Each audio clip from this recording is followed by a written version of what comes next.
Don't fight everything you don't like. Don't live bitter over the people that did you wrong, the door that closed, the company that pushed you out. May not have been fair. Yes, it was painful, but God wouldn't have allowed it if it was going to stop your purpose.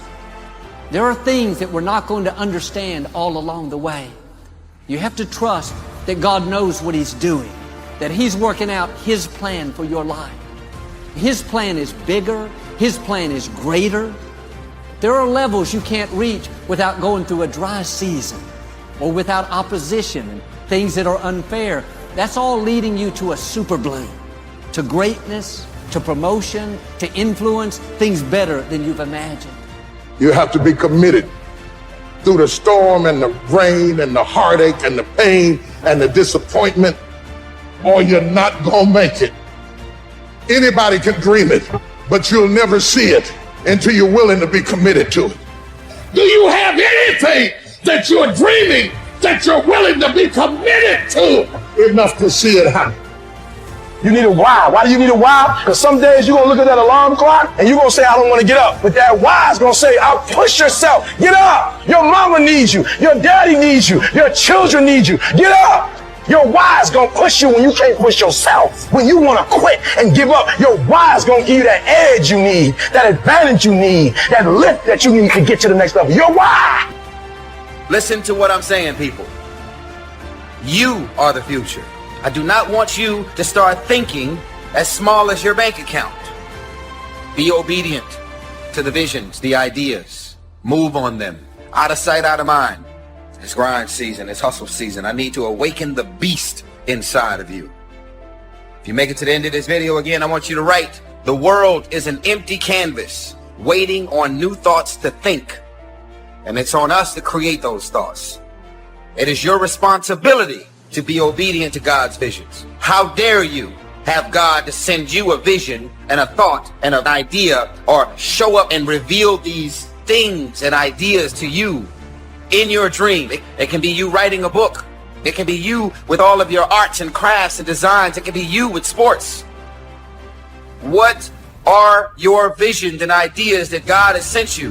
What is it? What's taking you so long to move on it? Put your money together. Budget your money. Make the move. Make the move. Just do it. And guess what? If you hit a wall, get your ass back up and keep going. I've made it this far from hearing way more no's than I've heard yeses. But I'm not afraid of the word no.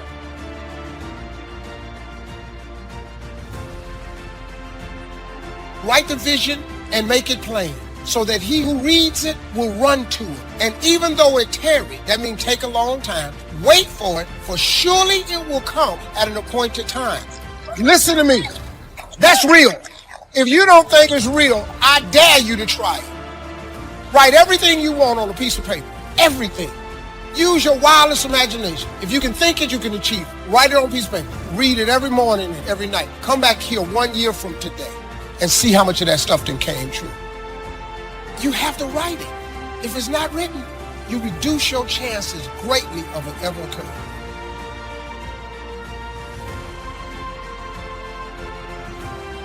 Nobody's going to come knocking at your door with opportunities.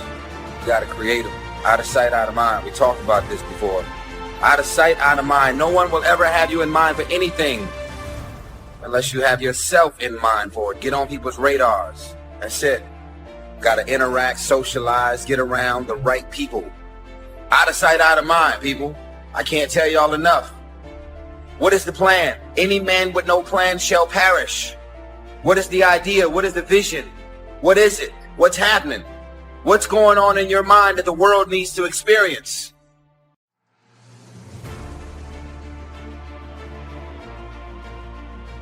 One underneath the other. Just let your dreams run free here. Not what you think you can get, but what you want. If everything fell into place and you could have whatever you wanted the next 10 years, what would that be? Little things, major things, insignificant things, doesn't matter. Just make the list. I gotta tell y'all something. The real reality is this. When you decide what you want to do for your life and your career, when God sends you a vision, a bold vision and confirmation around that book you were supposed to write, anything, It's going to be your family and friends and loved ones to be the first ones to try and talk you out of greatness. Because why? They were never sent that vision. They were never sent that idea. They were never sent that concept. As a matter of fact, if you try and explain it, they're still not going to get it. Because you see the invisible. You see what's not there. Only those that can see the invisible can do the impossible. You have to be able to see what's not there in order to pull off the impossible. Be clear in your mind in what you intend to achieve. Know what you are going to do. That doesn't seem like too much to ask. But how often do we see people going through their lives without knowing what they are trying to do, without having any intent, without having a clear mission? I'm talking on an individual level. As a person, people go through their lives without knowing what it is they want to do, what they want to accomplish. Know what your mission is. Know what your intent, as the commander of your life, know what your intent is, and then fight with everything you've got to win.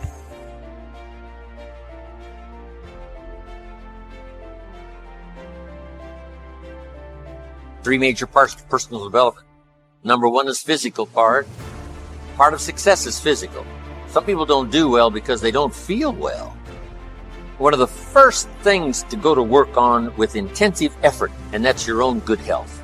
Because a lot of things come from that. You know, the future possibilities could be greatly diminished by being lazy in producing maximum health.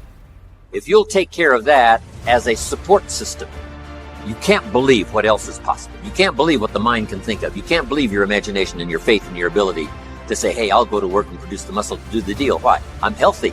I'm vigorous. I'm vital. I'm not out of breath. But sometimes, you know, when all these ideas and stuff comes and, you know, you're a little bit too weak to even attempt, you say, oh, I'm not sure I can do that. The doubts sometimes are more physical than they are mental. You haven't got the vitality to believe it's possible.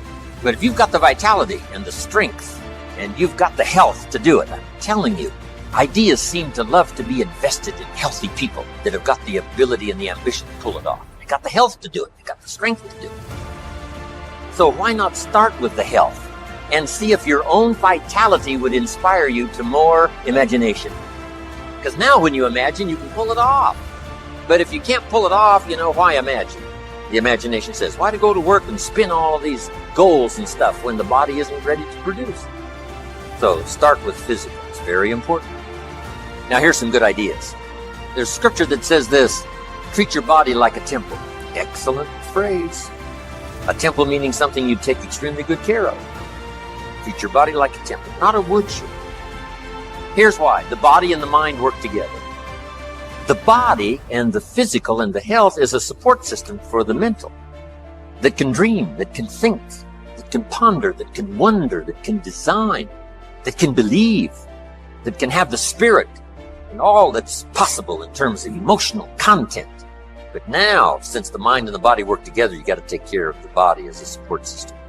One wise man said sometimes the spirit is willing, but the body is weak. See, that's a sad combination, a willing spirit and a weak body. Sad. You wake up in the morning, right? The mind says, let's go get him. The body says, I can't even get out of bed. So have a talk with yourself and say, this is the last time I'm going to be out of breath. This is the last time I will lack the vitality to pull off my dreams. Because sure, the dream factory will shut down if you haven't got the vitality and the energy and the health to pull it off. So start taking care. Now here's the key to be conscious of self, but not self-conscious. You just got to take care of it. You don't have to be a fanatic. It doesn't take 8 hours a day pushing weights to have relative good health. Just do the simple stuff, the exercise and the nutrition and the health and this. Just do the stuff. You know, for normal pulling off with vitality, the dreams that you want, just a simple little plan will do. Now also part of the physical is the outside as well as the inside. Interesting phrase written. It says, God looks on the inside, people look on the outside. So you got to take care of both. The inside for God and the outside for people. What's the old phrase? You never have a second chance to make a first impression.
So the outside appearance is also valuable as well as inside figure and vitality.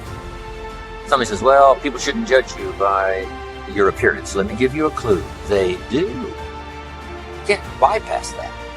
Now, of course, when people get to know you, they'll judge you by more than just how you appear. But physical, outside, inside. Here's what's good advice. Make sure the outside is an excellent reflection of the inside. Take care of both. So first, in personal development, on these three parts is physical. Here's the second, spiritual. I am a believer that humans are a special creation. I don't ask other people to adopt my belief, but I simply am. The humans are unique among all life forms. We're affected by how we feel, attitude. This is the emotional part. We need the intellectual part to set sail, so as the winds blow, we can still get where we want to go. Redefine, keep strengthening our psychological and philosophical guidance system. But now we're also affected by the emotions. That's the power.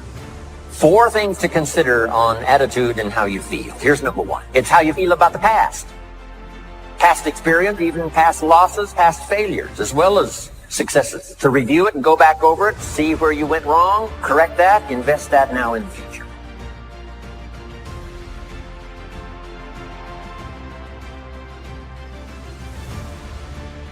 Don't live in the past, and don't carry the past around like a burden, but simply use your past as one of your mentors to help refine mistakes, make some changes that you can invest now in the future. Here's the second attitude. It's how you feel about the future. We look back for experience, but number 2, we look forward for inspiration.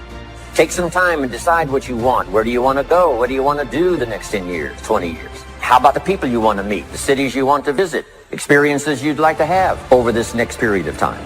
Here's the next key. Write it all down. Building a life is like building a house. You wouldn't start building the house until you had it finished.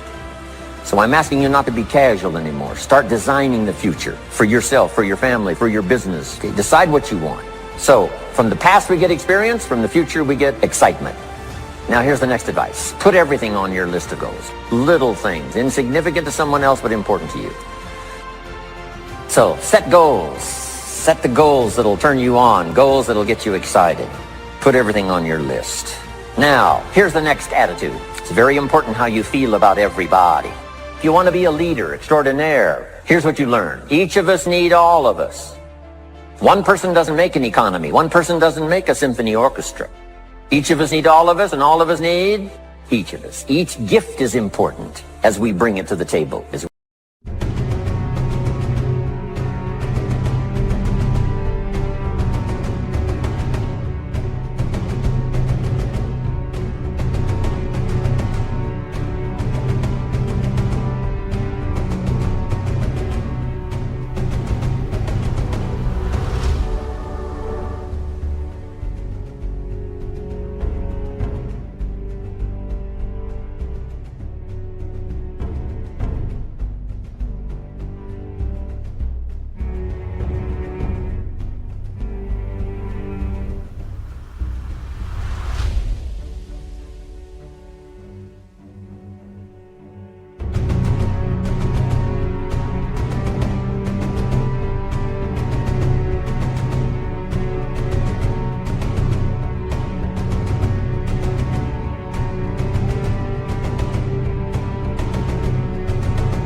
bring it to the community.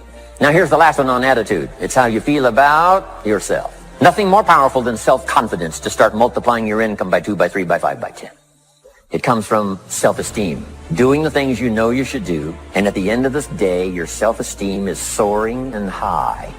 3 key words. Remember these words? Here they are. Study, practice, and teach. If you are a believer in whatever religion or whatever spiritual part of your program, these are 3 excellent words. Study, practice, teach. Don't neglect your studies on your own spirituality, whatever its origin, whatever your beliefs. Then practice, put it into practice so that, number 1, you become a good role model, first for your children. Then teach, pass it on.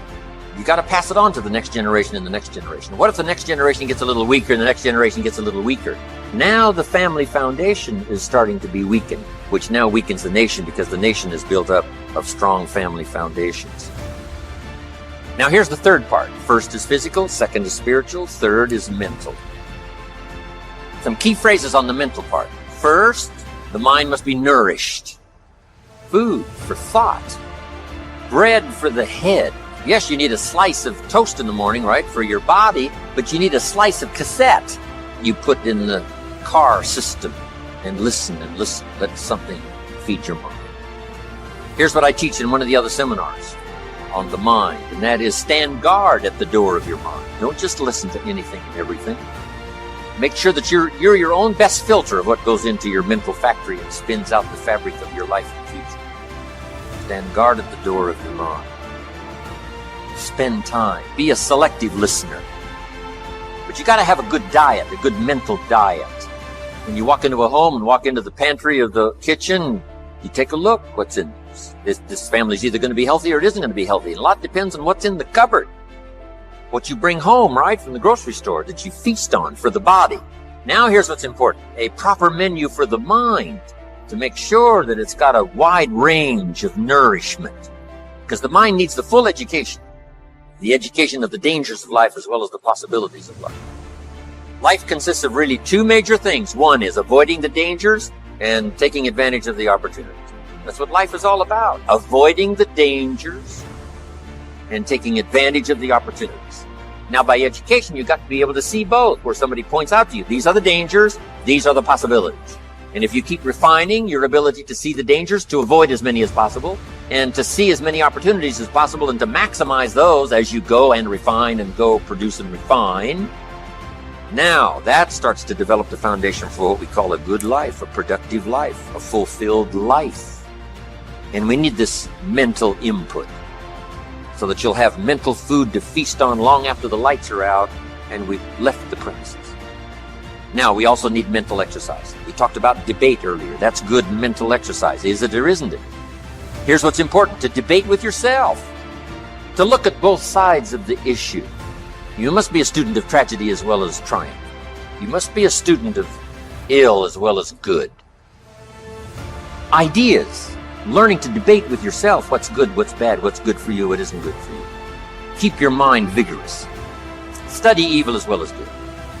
You need a good library. And in this library, you need all kinds of diversity. You need a book on Gandhi and you need a book on Hitler. Gandhi to show you how high and lofty someone's ambitions that are noble can go, and the other one to show you how despicable and low someone can sink in terms of pure evil embodied in a human. Don't be afraid of the debate. Don't be afraid of the health debate. Don't be afraid of the religious debate, the spiritual debate.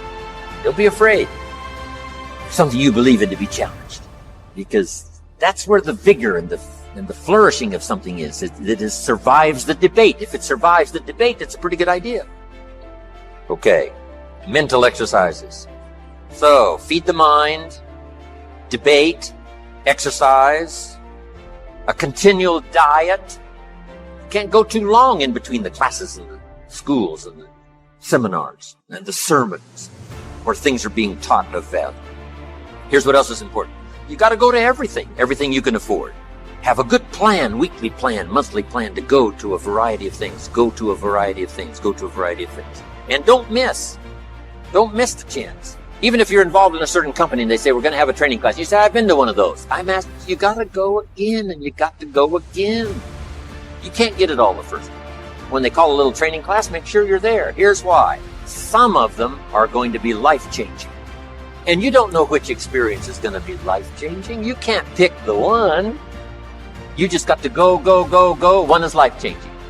You go again, you go again, you go again. Another one is life-changing. For the people that were there, somebody that you met, something that you heard, and that one was just perfect. The atmosphere was right, the crowd was right, and everything was right, and you'll never be the same again. And you don't know which one that's going to be. That's why you've got to pursue. Go often, have a good plan for the search of knowledge and ideas that can inspire to the best of your potential. If you make it to the end of this video, I want you to write this. The world is an empty canvas waiting on new thoughts to think. And it's on us, creative visionaries. It's on us to create those thoughts. You pop up with the vision and the idea, and everybody monkey see, monkey do. They all fall in line. They want to do exactly what you did. What is that vision? What is that idea that you're sitting on? What is that dream that showed up to you and only you? You have to have everything you want written. If you do not have it written down, your chances of it happening is reduced drastically because it's a principle of success.